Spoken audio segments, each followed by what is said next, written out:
Hey everybody, welcome back to Retirement Clarity Radio. I am Scott Newhouse, your host. I've got a short, little bit different video podcast for us today. I want to talk about Elon Musk buying Twitter. I know the news went through on Monday. Today is Wednesday.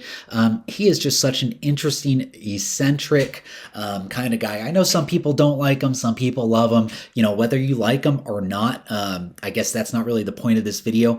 I think everyone close to and in retirement can actually learn a lot from him. And actually, I can learn a lot from him myself, even though I'm not close to retirement personally. And what I wanted to talk about, what really struck me when I was reading about the news, is I read about how many different businesses he is engaged in, how many different activities that this guy, this maniac, very intelligent, very energetic guy, how many different pots he has his hands in. So hopefully you can see this on my screen. He obviously is basically the founder of Tesla, and he runs that company with electric cars. He founded SpaceX, and so he's traveling into space. He played a big part in PayPal, and I don't think he is an active participant there anymore. But obviously the online payments processing company, the Boring Company, and that's a funny name. But what I think they're trying to do is they're trying to work on tunnels to help congestion in traffics, especially in big cities.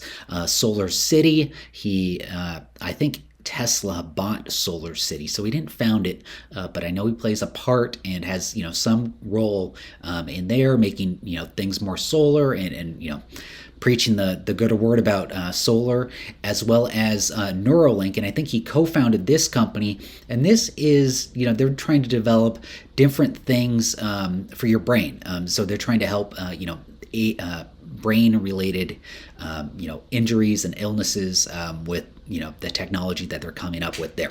So that's a brief overview. Oh, and then obviously number 7 is Twitter. And so he's obviously going to be owning Twitter and spending a decent amount of his time on that.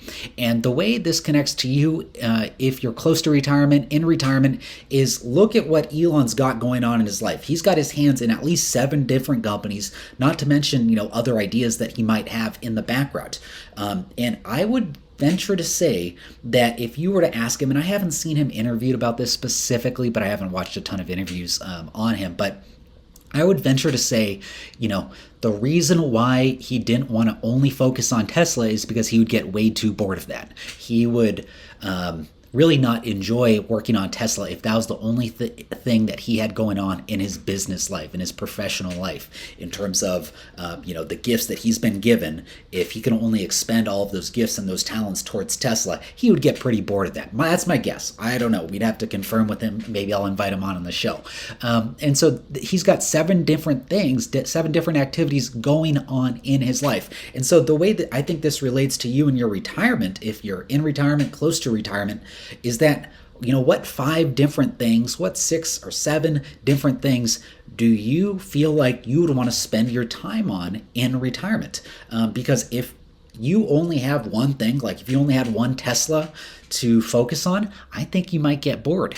And I think there is a lot more spice to life if you have your hands in a number of different things and don't only focus on one thing. Maybe you want to spend most of your time on one thing, but you spend, a few hours every day, every week on something else. And I would encourage you to at least come up with 5 different things that you would want to spend your time on in retirement. And the reason why this is so important, and let me see if I can switch my screen here. This is an article from MarketWatch. I'll try and put this in the show notes.